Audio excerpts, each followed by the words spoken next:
All right, we're finally here. Super Bowl week. How we going, Yep. guys? What's up? Excited. Are we excited? Are y'all You seem very excited? excited. I don't know. I don't know I'm if y'all are excited for the Super excited. Bowl. I'm very excited. After all the Chiefs hate we've been here in the last, few months from both of y'all, I Yeah. don't know how y'all would be excited Not for this excited game. about But them playing in it, but yeah, I'm excited for the game. Yeah, Super Bowl, Super Bowl. Mhm. Are we going to start with? Are we actually going to start with NBA? Hey, I mean, you're in charge apparently. I mean, you start with whatever you want to start with. We've never spoken NBA on the show, so I don't know if we should start now, Super Bowl week. But I mean, it was one of the craziest trades of all time. So if you don't want to listen to it, you can skip. But we'll give it. And you know what? We're giving it 2 minutes, okay?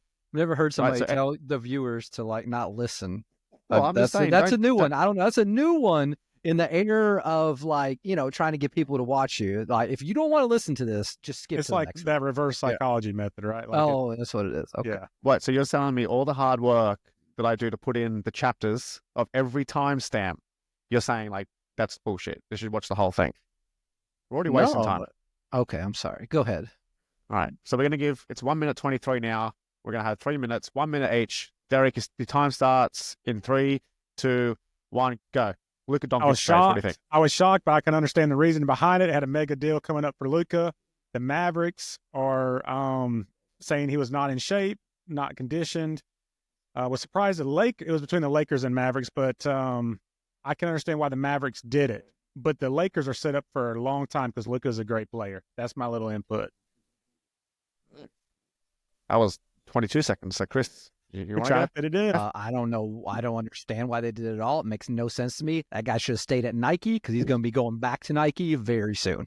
Okay. It's cost him his career, cost him his job, just cost Jason Kidd his job. If you saw him next to the GM, he looked miserable having to sit there. You do not trade away a 25-year-old player who's at least the third best player in the NBA in his absolute prime just because he's quote unquote out of shape. Makes no sense. You're going to make more money off of him just based on his how people love him alone rather than paying him supermax. Dude was trying to make a point. It's going to blow up in their face. Lakers won. Mavs lost. You're going nowhere. Right. Gone. So, I'll take a bit of what each of you said. I do understand the trade. Okay. If there's conditioning issues, if you don't want to pay this guy the supermax, I get it. What I don't understand is why they didn't leverage who they had. They went straight to the Lakers. They said, we want AD, and you're on the back foot right away. And so what do they get? AD, a couple of rotation players, and a first-round pick? 2029. If you put that out to the pick. market, imagine what you would have got outside of that. So, silly. Because they traded him, and they didn't even tell him they were trading him. That's the problem. Well, that's why I couldn't lead out to the market, because then where would I got to the actual player? So it's ridiculous. I just don't think they wanted to pay him that whatever that supermax deal was. It was $325 million or something like that. Whatever it's going. Like I said, they don't want to win. Then that's basically what it boils down to. You could have got a lot more for Luka. The Lakers, they just fall over backwards into another franchise player for the next 10 years. I don't think they've ever not had a franchise top 5 player in the league ever. What? Before Kobe was after Kobe, before they got LeBron, they had a little there was a little drought there where they were terrible. But other than that, they've had Shaq and Kobe, and obviously they had Magic and Kareem, and you could go on and on and on. So they've always had a marquee player for the most part. But I mean, this fell right to their lap. They didn't even draft him. They didn't have to sign him. It was given to them. Yeah. Exactly. All right. Anyway, that's enough NBA for the season. Welcome to Super Bowl week. It's been, as I said, a little bit of I would say, not as exciting start to the week, given the NBA dominated. We're starting to ramp up now. We had Media Day. We've had everyone out there. We've had stories coming out. And we're a couple of days away from the big game. How are we feeling about it? In what sense? Just in general. Super Bowl week, I last game of the season. I'm excited for it. I think it's going to be I'm hoping for a good game. But we'll see. I think defenses show up in this game some, that's what I'm leaning at. Yeah, we got the Chiefs -1.5, and the over is 48.5.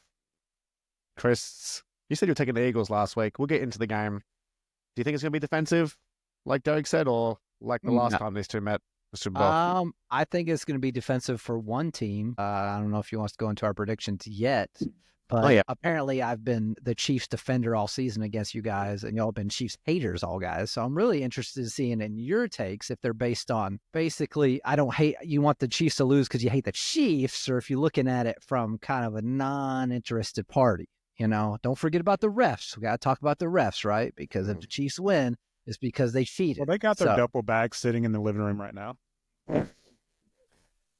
Yeah. They're good. They're ready to go. That. But I think we did. I know we talked about this last week. I think we did get the two best teams in the NFL to face off against each other. So if we are going to get a good matchup, I think these are the two teams. I knew a couple weeks ago, Derek wanted Lions Commanders. I would be depressed right now if I had to not Lions Commanders. I'm sorry, Commanders Bills. He wanted Commanders Bills. I would be depressed right now if I would have to watch the Commanders play the Bills in the Super Bowl. So I'm happy I got this matchup. I think the odds are that we're going to get a good game by this matchup. But as far as what's going to happen, I got some thoughts. Okay. So I just want to go back on something you said about, Chiefs hate, you're off the Chiefs all year. Wasn't I was off the Chiefs. I think you can admit that the quality of... Hold on. Let me finish. The quality of their performances this year were nowhere near what a Super Bowl caliber team were capable of. The 12-0 in one-score games this season, the 17 consecutive games divided by one score, coming back from last year as well. They were poor. They should have lost to the Broncos, blocked field goal. Should have lost to the Raiders, idiots. Should have messed up the snap count. Should have lost to the Bengals in week 2 when there was a dubious call that got them in field goal range for a walk-off. There was another blocked field goal. They didn't play well, but I would give them their due when it got to the business end of the season, and it probably started around Christmas against Pittsburgh. They've looked pretty dominant, and they deserve to be there. I mean, all season long, all you said was, this is the worst 11-0 team in history. This is the worst 12-0 team in history. Because statistically, they were. Based on them winning close games? No. Based on who they had beaten, other teams' winning percentage, and something goes, well, I sent you a photo. It was a good stat.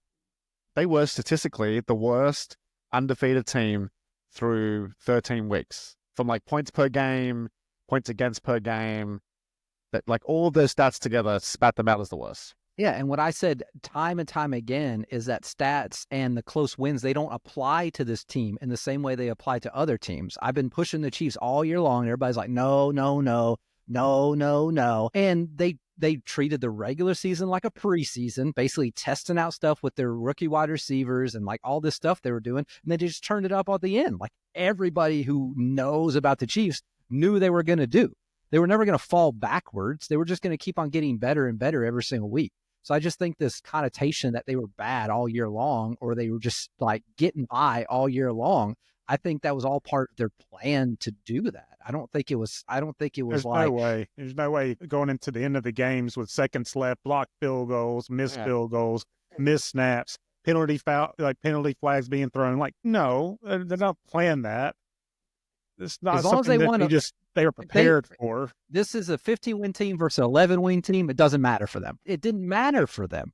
So, because the AFC was weaker this year, and I might not agree with that, but the AFC was weak, so they just saw an opportunity. I just think they're next level thinkers with everything, and I had picked them to go to the Super Bowl from the AFC from the jump, and it didn't matter to me that they were winning close games. It just didn't impact my thoughts on them as a team. It didn't impact my thoughts on them as a team. Like you kept saying, well, historically, they're great. It's like, well, my opinions are based on what I'm seeing, and they weren't that great throughout the year. There were better teams. In the AFC, AFC was very strong this year. The Ravens were very good. The Bills were very good. Who else? I'm not talking about the Bills anymore. I don't want any more Bills. Chiefs I don't want to hear the Bills could have been good. could have been good. But you see, the Seattle should have beat New England in the Super Bowl. You keep talking about could have, would have, should have, whatever. I mean, what actually happened? The Chiefs went 15-2. Why would you bring it up? Because you brought it up. Why would you bring up? the 10-year anniversary of Marshawn Lynch not getting the ball at the one. Because you're talking about how Pete Carroll is such a great coach, and you were happy when he got fired from Seattle, but now you love him with the Raiders, and he cost you a Super Bowl. So that's all. Derek, what do you want to say? This whole storyline that Chris is pitching with, it's just, yeah, they're a great team. They've won the games. They shoulda, woulda, coulda. I understand all that. But they didn't go into the season going, we're going to try to win, 12 games by one possession. You know what I'm saying? Or they didn't plan for that. But at the end of the day, they're there. And doesn't mean that we have to jump on the Chiefs wagon like everyone else does. And I don't know. We're not going to get to predictions yet, but I just don't buy that, they knew this, they knew they were playing it out like that and they were just going to step it up at the end of the year. I don't buy that, but. I mean, it's all a conspiracy anyway, right? I mean, the refs are in on it, right? Taylor Swift is in on it. Goodell's in on it. That's all I hear every day is that they're in on it. So do y'all believe I've done enough research to know. I mean, that's all I hear. So is it all a grand scheme to get them to the Super Bowl or is it not? Mark's got the Super Bowl image behind us. It sure looks like Kansas City and Philadelphia colors to me, right? So I don't know what's going on. I hear conspiracy, then I hear no conspiracy, then I hear conspiracy. So I just want some consistency with the thoughts on the team. That's all. All right. So again, consistency. So if you say they're good at the start of the year, you have to say they're good at the end. Or if I say they're bad at the start, I have to say they're good. I can't say they're good now. I mean, if they go 50, consistent. If you go 15-2, no matter what they do, they're good. I mean, I don't care how they won. I don't care what the stats say. Real quickly. First week against the Ravens, we all know that. Isaiah Likely's toe. They were going to go for 2. So they won the game. No referee stuff, but a close one. Week 2, beat the Bengals by 1 point. There was a stupid pass interference call that shouldn't have been called. Kick the field goal, 1. Week 3. Against the Falcons. All of them. All right. Against the Falcons. You remember Kyle Pitts? Remember him? I don't remember. That pass interference? I don't know who Kyle Pitts is. I thought he retired. There was a blatant pass interference in the end zone. No call. Cost them the game. Where else can I go to? Well, don't use that because there's pass interference on every play, Mark. There's pass interference on every play. We got the Buccaneers who went to overtime, and any other coach in the NFL is going for 2 there, try and beat them. So again, not referees, but almost slipped up. Broncos, blocked field goal. We just said that. Lost to the Bills. Beat the Panthers on a walk-off field goal. The Panthers, one of the worst teams in football, walk-off field goal. Raiders again, snapped fumble, cost them the game. Would have lost that game because they won by 2 points. Then the Chargers won by 2 points. Okay. Then they kicked it up. Christmas beat the Texans 27-19. Sorry, that was just before Christmas. Christmas destroyed the Steelers, and then lost to the Chiefs. Sorry, the Broncos final week. So they haven't been that impressive. I haven't looked at their schedule and said this team is great. I'm sorry. Thank you for taking us back on a history lesson. I appreciate that. But my question is, what is your contention then? You're saying it's not a conspiracy. So are you just saying that the Chiefs are a lucky team? That they just kind of like slipped into the situation and now they're here? Like, what are you saying? What is your point by saying they won these close games? That they're not very good? Is that your point? My point was they have not been a team this year that you look at it and go, well, who's going to stop them? We spoke about Philadelphia having like a complete football team and looking dominant in games. The Ravens were blowing teams off the park. They were my 2 best teams. Now, that doesn't mean that I don't think the Chiefs are a good team. I just don't think that they played that well, and they got some lucky calls and some things fell their way, and they got here. But then when it got to the business end of the season and the playoffs, they've looked very good and they deserve to be there. I'm not doubting that. I think you're just trying to say it's a talented team, but they could easily, instead of 15-2, they could easily be 9-8. You know what I'm saying? I don't say. I'm just saying. I'm just saying. You have some of the games that didn't swing their way, but we're not trying to take away from the talent. Obviously, we know how talented they are. They've won, back-to-back Super Bowls. The Chiefs have morphed their team from an offensive-minded team to a defensive-minded team. And when you're a defensive-minded team, you're going to have a lot more closer games because they're going to be lower-scoring games, which is what you saw. When you have a high-flying offense like the Ravens have, you're going to see games where you go win 50-20 or whatever. But you're also going to have more losses, right? Because your defense isn't as good. And that's what we saw from the Ravens from the beginning of the year. The Chiefs are just going to focus on their defense, keep it under, 20, 23 points, and then they know Mahomes will just make it happen on the last drive. It's by design. Y'all just keep acting like they're lucked into these close wins. Their talent, the majority of their best talent and the strength of their team right now is defense and special teams. It's not offense. So they're playing to their strengths. That's why they won more closer games. That's the only but their defense reason can why. hold an opponent. A defense can hold a team to 14 points and still put up 35.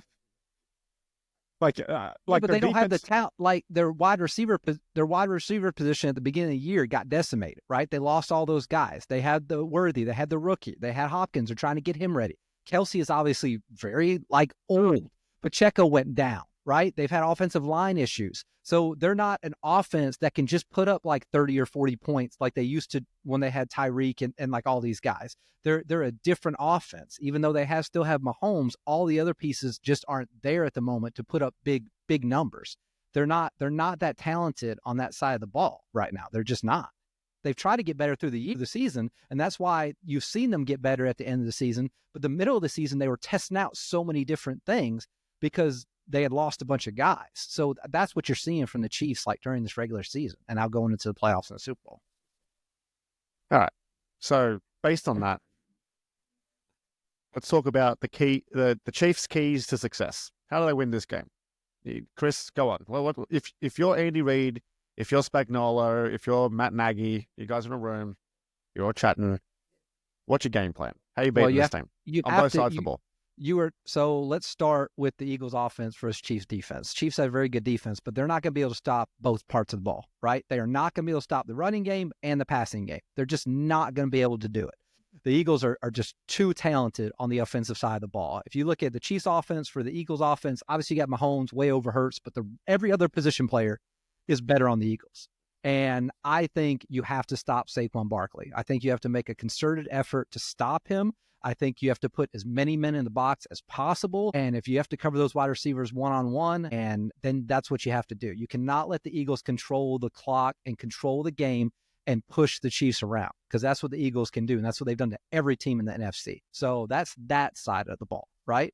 On offense, the Chiefs have to be able to score enough points to keep up with the Eagles. I think the Eagles defense obviously is multi-talented as well, and they can push you around too. So the Chiefs have to stay. They cannot let this game be a high-scoring game. If this game gets into the 30s or the mid-30s, high 30s, I don't think the Chiefs have a chance in this game. They've got to keep it low-scoring, and they got to have it so much Mahomes has a chance at the end. That's the only way I think the Chiefs can win this game. All right, that's fair. A couple of questions on that. Derek and I, we spoke about this before the Commanders and Philadelphia game. Same thing, right? It was well, you have to stop Saquon. My question, Derek, you answer first. I feel like every team has tried to stop Saquon. It's pretty obvious, but they haven't been able to do it. So, I mean, is there a way that the Chiefs can, or are they going to say, let's minimize him and then let's go to plan B and C? Because if your whole plan is to stop Saquon, I just don't know that you can rely on that based on how he's been playing.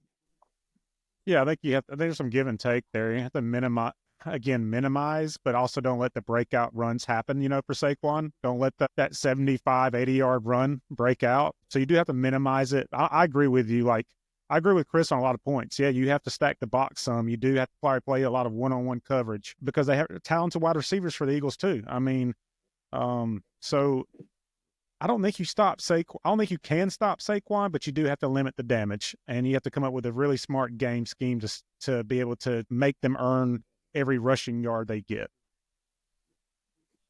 Yeah, they're ranked 7 defensively yards per attempt, so they're a good rushing defensive side. They're ranked 15 at net yards an attempt in passing, so a little middle of the road. So what do you do here? Do you lean in on your strengths and just try and shut Saquon down and make a Jordan Love throw the ball? Or do you maybe let the rushing... Who? Who did I say? Jordan Love. Sorry, I meant Jalen Hurts. Jalen Hurts. Hey, Okay. don't be trying to bring up bad feelings, man. Okay. Also, All right, my bad, real my quick too, I want to make a point. Like when you see Saquon bust those long runs, like those linebackers, like you can't play too aggressive either because it takes, like I said, that one little hole to open and he's like gone. Right. So like you have to be careful with that too. You can't be so aggressive with the linebackers. I'm just the Chiefs' rushing defense. It did not look good against the best player on the Bills, aka James Cook, in the Struggled. AFC Championship game. So I'm a little nervous about that. I really am. So Yeah. with Saquon, he is just on a roll right now. And yeah, it's not he's not gonna he could break one for 80 yards any play. So yeah, it's not impossible to stop. We've seen him have bad games during the season, and we've seen teams shut him down in some games. But the thing is, he's not gonna, even if he gets 15 carries, he can burn you. So he's not like a Derrick Henry guy who like needs 25 carries to get going. He can break one on any single time he gets the ball. So it's just something. It's kind of luck, right, to stop him because you just never know when he's gonna do something amazing. But I mean, they have to. They can't let him break open for a touchdown or two. It just can't happen. Right. No, offensively, what do they have to do? Who? Chiefs. So I was talking Chiefs right now. Yeah, I think they have to. I think they have got to be able to move the ball in. They have to have big plays, right? So if you see the Chiefs, it's been a lot of dinking and dunking this year. I know you don't like the term dinking and dunking, but it's been a lot of tight ends, like 7 yard. Well, it is a bad thing when you're against the Eagles because you're going to need some down the field plays. You're going to need Worthy to break a big one, right? You're going to need Hopkins to not get little 6-yard catches. You need 15, 20-yard catches. You don't need Pacheco averaging 3.5 yards a carry. It's just not enough. He needs to average more than that.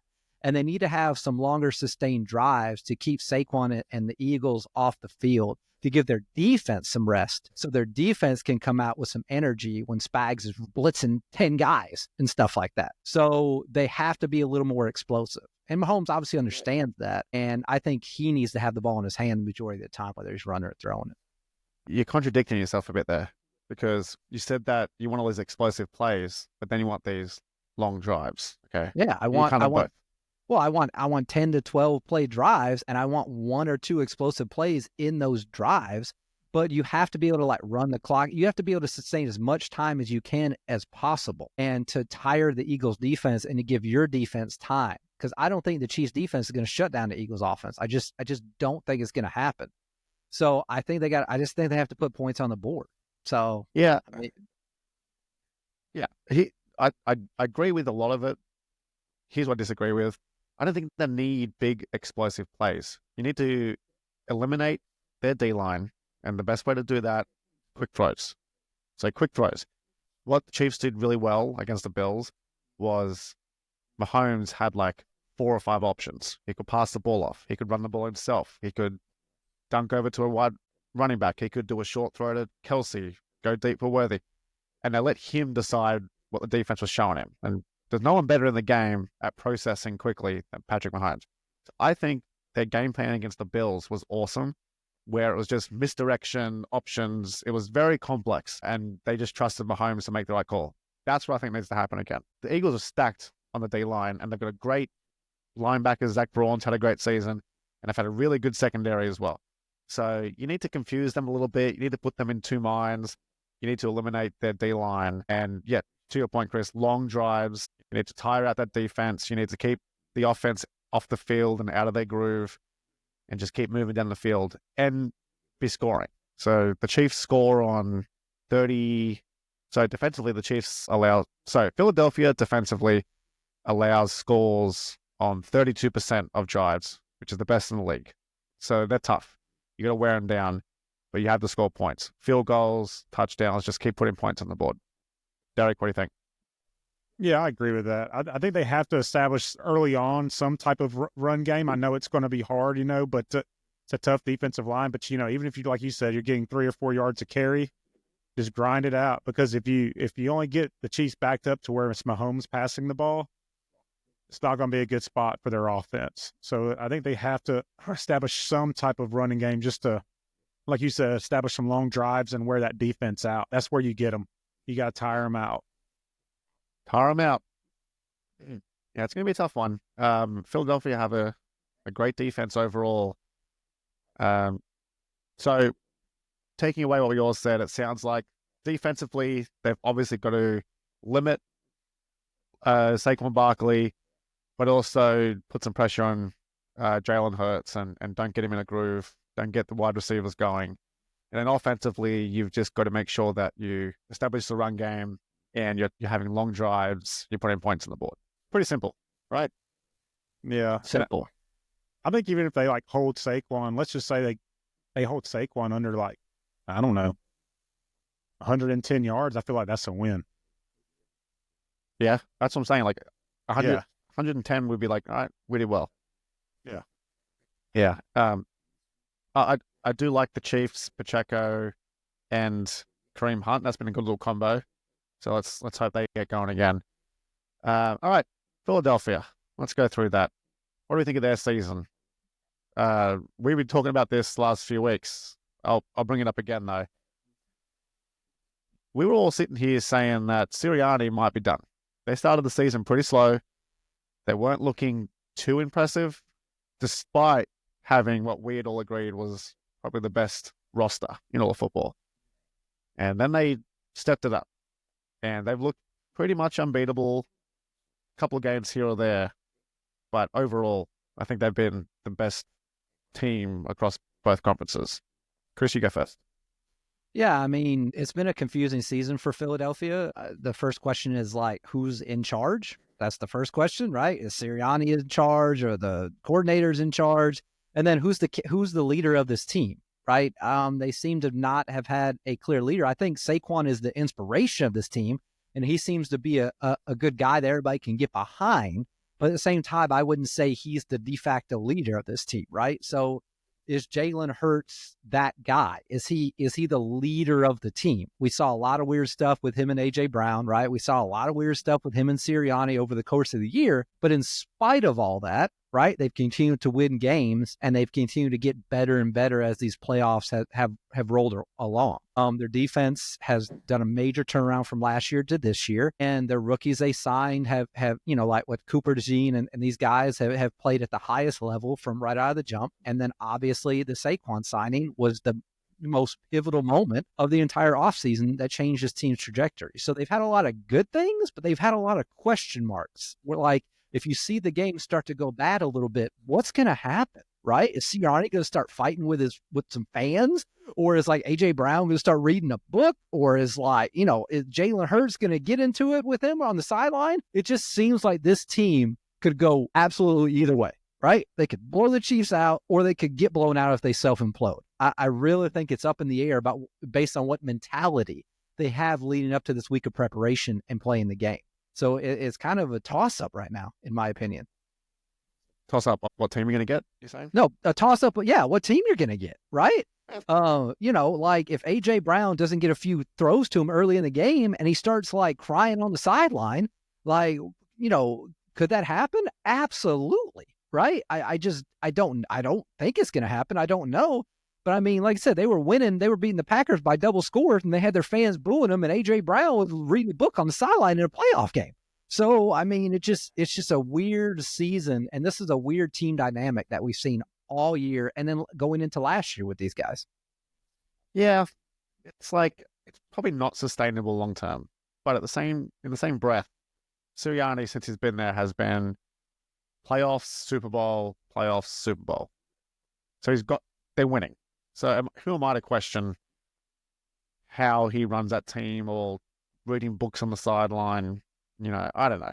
It just hurts. I mean, he if you go back to college, I'm sure Derek can talk about this. He was so inconsistent at the college level, right? One day he would look like the best quarterback out there, and then the next game, he would look basically unplayable. And we've seen that through his NFL career as well. So which Jalen Hurts are we going to get? We're going to get the Super Bowl Jalen Hurts we got a couple years ago. That guy was like on fire. He looked great. Or are we going to get just this guy who looks like he can't throw at all? I don't know. Derek, what do you made of this season? Yeah, I think you summed it up pretty well. I mean, they had a rough start, went on a really good stretch there. They've been very consistent since then. I think it was since the fourth or fifth game of the season. They've They went on that run, had a few injuries. I think it cost them like the Commanders games, like one of their later games. I think it's when Jalen Hurts went out with the concussion. I think Commanders came back. But overall, I've been really impressed with their consistency. Chris makes some really good points with the culture of the team, though. So I understand that point as well. But I've been very impressed. Pretty young defense that's really good. Has turned some things around, like you mentioned. And I don't know. I believe in this team. I like this Eagles team. They've got it to the Super Bowl, even with all the distractions. And they're professional athletes. Let's hope they can pull it together for this one game, this big game this big stage they're on right now. Yeah, and Seattle LOB had those issues. Richard Sherman out there just talking shit all the time. People said, "Oh, Pete Carroll doesn't have control of the dressing room or the culture." But Pete allowed them to be themselves. He's like, "Yeah, these guys all got big egos. I'm going to let them express themselves as long as we're all trying to get the same goal, which is win." I feel like Sirianni's similar.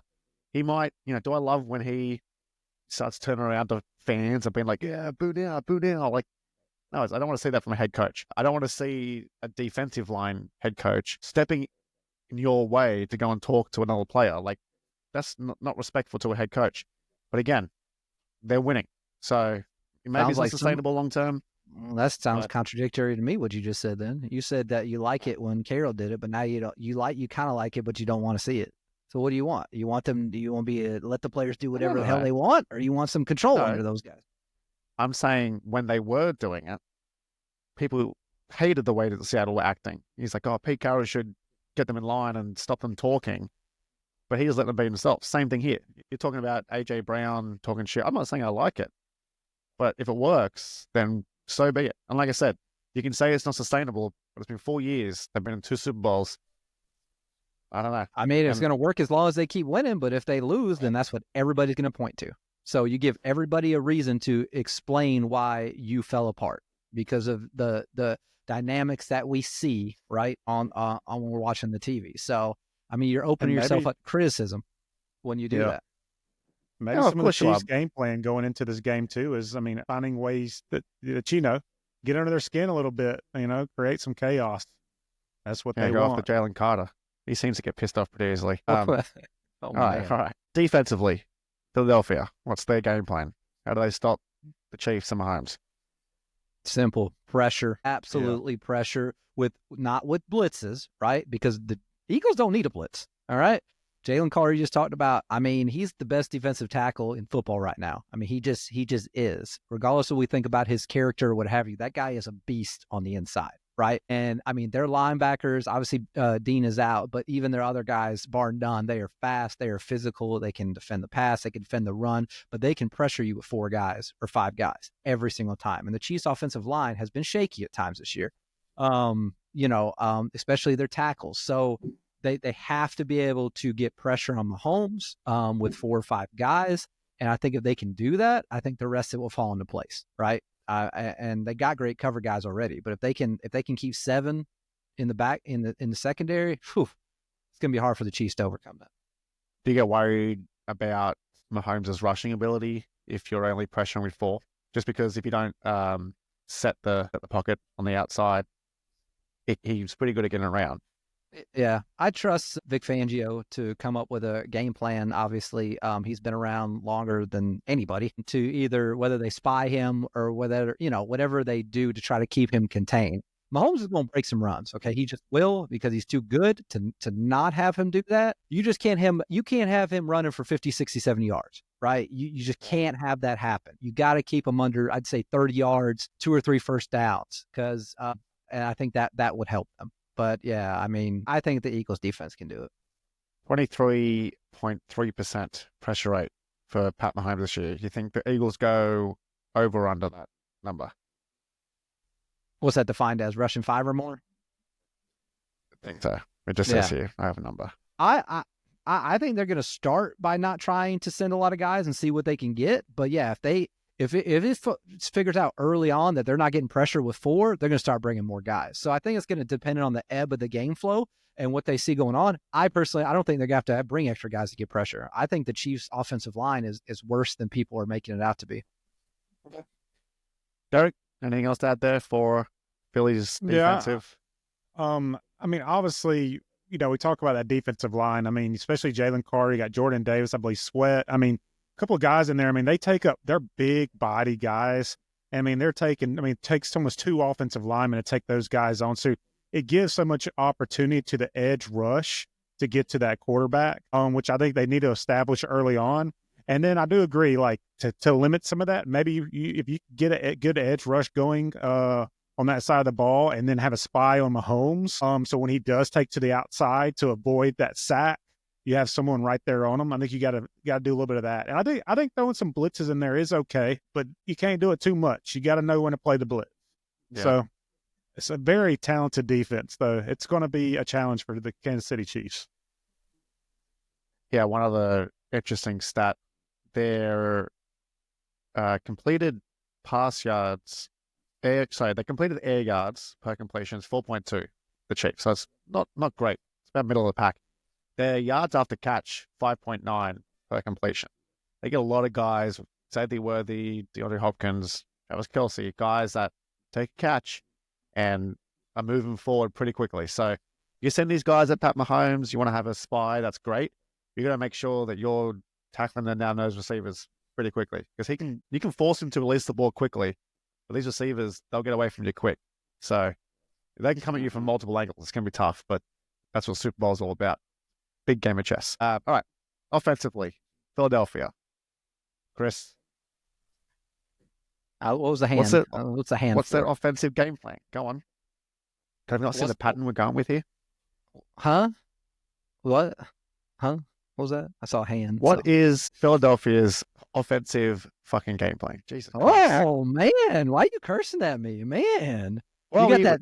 I mean, you got that nice you got that nice haircut going on. Don't ruin it with your cursing. Okay, stay nice and pretty over there.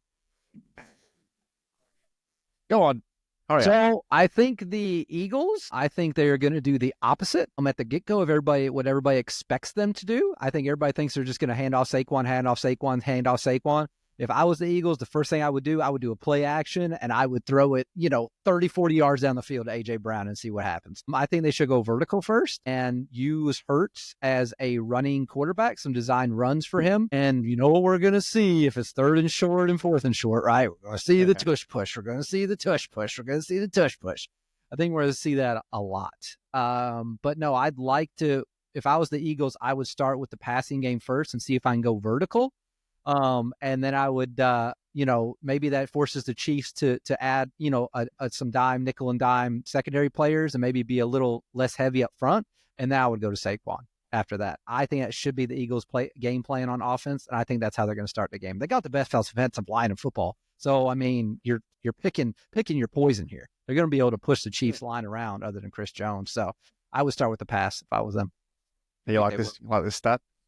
Offensive line averages 6'6", 338 pounds in Philadelphia. They're big boys. I mean, you're talking about beasts. Yeah.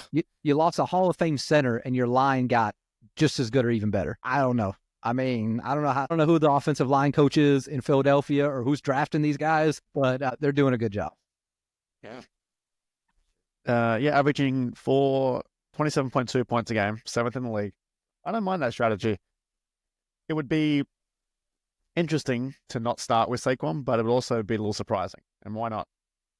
It's the Chiefs. You gotta try something. There's been teams have tried a lot, haven't beaten them in 4 years. So, Derek, what do you think Philadelphia should focus on outside of Saquon?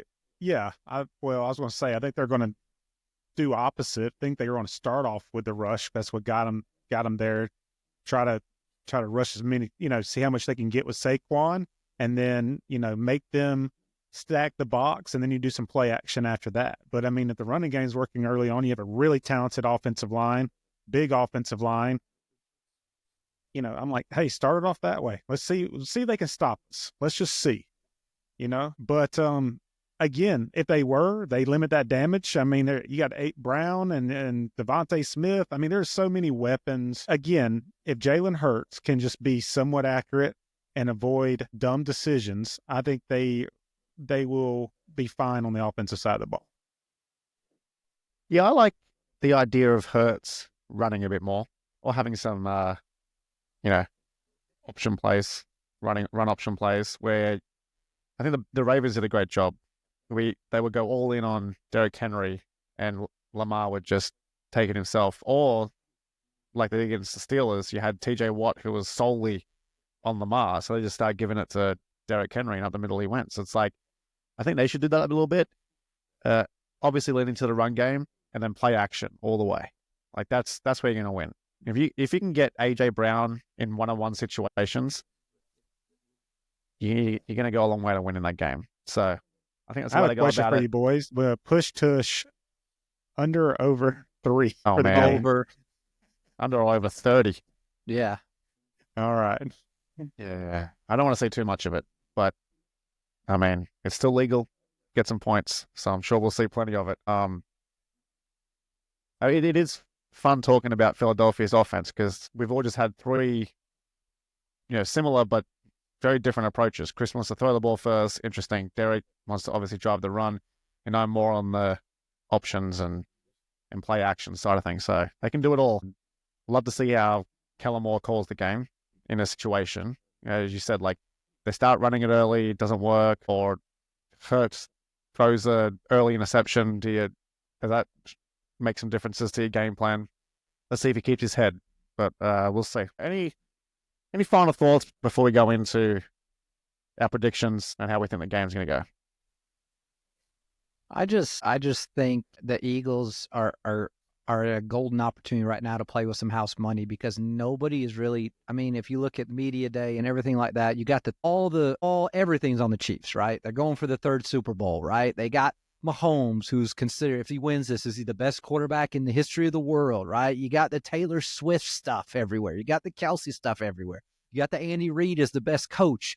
All of the limelight and the spotlights are on Kansas City right now. And I've never seen such a one-sided, basically media extravaganza, whether you love them or you hate them, for one team versus the other team, that are basically 2 very good teams. So I'm interested to see how that plays out over the course of this week about what the narrative is and what the questions keep being asked of all these guys as they mentally prepare for the Super Bowl. This is a week. These are like 2 weeks unlike any other in the NFL, right? They prep and they prepare and they travel different than any other week of their lives. So that does have a mental aspect in the game as well. So I'm interested to see how that plays out over the course of the rest of this week before the game. Yeah, I mean, I'm just excited to. No final thoughts, really. I'm just excited for the game. I'm hoping for a really good Super Bowl and showdown. That's all Absolutely. I can say. All right, moments here. Derek, I'll start with you. Predictions, not just the win, how the game's going to go, where it ends, who wins the battles where, and then finally, who wins, who lifts the Lombardi trophy. Okay. How I think the game's going to go. I think the defenses will show out kind of early, but then I think it will turn into more of an offensive game. I do think that the Chiefs, if they can keep some of the, like I said, establish a running game, which I think that they can, and then obviously establish some long drives, get some short route passes like they love to do, to Kelsey, the tight ends, if they can get Worthy open for some short, slant routes. I mean, there's all opportunity there. But at the end of the day, I think Eagles defense, I like them. I think they're going to limit the damage there. I think that their offense is going to establish that run game with Saquon. That's what got them there. And I think it's going to be a close game. But for me, I'm predicting the Eagles to win this Super Bowl, and my score is going to be 24-20 Eagles. All right. I like it. Yeah. Chris? So here's my prediction. I like making like specific predictions. Okay. So here's what I think is going to happen. All right. I think the Chiefs are going to get the ball first, and I think they're going to score a touchdown. I think all you Chiefs haters are going to be so sad and depressed, and I'm going to hear, "Here we go again. They're going to win their 3rd Super Bowl." There's going to be a call. There's going to be like a borderline call, probably a pass interference on a Worthy or a Kelsey, and all y'all going to be like, "This is bullshit. This is all a conspiracy." Okay. And then I think as they get closer to halftime, I think the Eagles will score 2 and the Chiefs score again. It'll be neck and neck, right? And all you Chiefs haters will be like, "Oh, here we go. It's all boiling down to the freaking Chiefs are going to get another one at the end of the game because it's all made for you." And I think what's going to happen in the second half, I think you're going to see the physical dominance of the Eagles push the Chiefs around. I think you're going to see Mahomes running for his life, similar to that Super Bowl against Tampa Bay. If y'all remember, it wasn't really Brady as much. It was the freaking Mahomes could not have more than a second because the pass rush was so much in his face. I think the Eagles are going to pull away in the second half. I think Saquon will break one in the third quarter. And my final score is 34-23. Eagles over Chiefs. They end the dynasty as we know it. First of all, that was an extremely hate-filled prediction for the first half. It was just very much like everyone's going to be complaining about it. Yeah. As soon as the Chiefs get up, as soon as they get up, they're going to get ahead first. All the Chiefs haters, all y'all are going to be texting, right? Because there's going to be some marginal call. Oh, absolutely. All y'all gonna be like, this is bullshit. This is happening again. And it's gonna be halftime, right? It's gonna be close. You could be like, this is bullshit. It's happening again. And when the Eagles win, you're like, yes, I knew the Eagles were gonna win. We knew it. Yeah. The Chiefs were overrated. 2 yards behind the first down line, and they'll spot them the first down, and they'll give them that 2 yards. It's like, oh, here you go, Mahomes, first down for you. Keep the drive going. I think if anything, some calls in the second half will go against the Chiefs because all you loudmouths out there have made the refs so terrified of calling a borderline call for the Chiefs that it's in their heads now. And I think they would purposely go the other way at this point to make sure it's not insider trading. That's my opinion. All right. So your strategy worked. What you got, Mark? We want to hear from you. Here's what I think happens. The Chiefs are the Chiefs. They know what they're about. I'm sure Spagnuolo's got a game plan. I'm sure Reed's got something cooked up. I'm sure Mahomes is dialed in. They're going to slow down Saquon Barkley pretty well. We'll have some big runs here and there, but in terms of first down, second down, they're going to put pressure on him to then put pressure on Jalen Hurts to be in third and mediums, third and longs. And I think they'll have some success early. They might get some big runs. They might get some big passes. But over the course of 4 quarters, I don't think Jalen Hurts is going to have the ability to continuously match it with the Chiefs. I think that the Chiefs will do what they did against the Bills early on. Slow drives, long drives, short passes, yards after catch. Just keep chipping away. And they'll break out a lead, and Philadelphia will start to panic, and Hurts will start to throw the ball into tight coverage. You'll have some turnovers. The Chiefs will stay calm. The Chiefs win 27-14, as much as I hate it. 14. You think the Eagles are going to be able to build 14 points? Wow. Yeah, I just told you why. Who's your MVP then? Patrick Mahomes. Yeah. I mean, unless there's a defensive player that has multiple sacks or multiple turnovers, I just don't see anyone else. And especially when you're splitting running back duties, maybe a wide receiver, like a Cooper Kupp type game. They have a lot of yards and receptions, but I'm not going to go past Mahomes. You guys? I think the narrative will be if the Eagles win, Saquon must be the MVP. I don't think that's going to be the case. I actually think Jalen Hurts is going to be the MVP of this game. I think he's going to have a similar performance to he did the last Super Bowl. Like I talked about earlier, I think they're going to start throwing the ball instead of running the ball. So I think he's going to be the reason why they get ahead. I think Saquon will still get some stats. I still think he'll break one later in the game. But I think this is Jalen Hurts' time. I think it's so hard for a non-quarterback to get any big award anyway. So I think it'll be Jalen Hurts. I know Saquon Barkley walks away the MVP. Yeah, that's a safe one. Good odds. All right, so we got 2 Phillies, 1 Chiefs. Chris, I'm sure you thought I was doing cheats, but I just can't bet against them. Yeah, I was a little surprised, but yeah. Hey. Well, you're a closet Chiefs fan this whole time. We never knew. Where's that red and yellow jacket at? And now they're going to win if they win the Super Bowl, Mark, be like, look, I've been telling you guys all year. I mean, what do you want me to do? You know? I can't win. If I pick Philly, I go, oh, well, they're exposed. Chiefs are crap. If they win, you think I'm going to say, I haven't been telling you all year. I've been proven wrong by them because they picked it up when they needed to.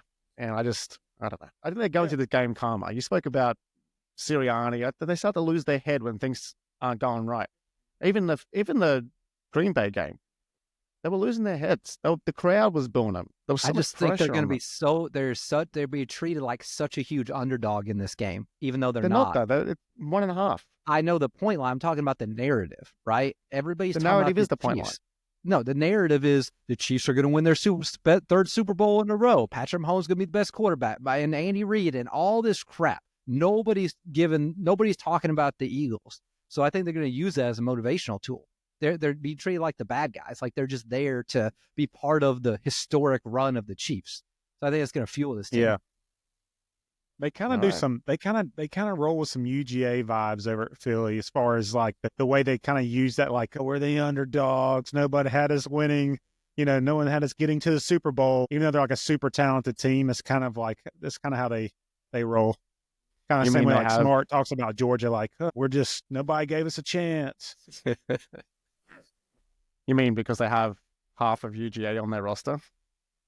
Which I do love. That Pretty defense is pretty much half UGA players, which I love. Final thoughts. Who is more likely for a vehicle-related crime in New Orleans? Jalen Carter or Kareem or Xavier Worthy? Which one? Jeez. Give me I just wanna Jalen. know. Give me Jalen. Jalen? Yeah, Yeah. I don't know. I think actually, yeah, it was a misdemeanor. Yeah. Well, All the right. president's going to be there. The president's going to be there, so there's so much traffic, nobody's going to be driving anyway. So First time Yeah. ever sitting president at Super Bowl. That's if I had to go to that game now, you better get there 5 hours I don't know. early It could because be Andy security is Reid, going to you be know? crazy. He's speeding to get those hamburgers. See, he likes those cheeseburgers. yeah. I'm sure he's got some lined up. All right. Any final thoughts on the game? We'll come back next week and do a recap of the season and the games and things. But any final thoughts? The only sad part is we have to listen to Tom Brady for 4 hours. That's the only sad part I have about it. So unfortunately, prefer? He's Romo? gotten better. I feel like he's gotten better. Greg Olson is the best sports commentator in the Yeah, game. okay, but you're not going to get him.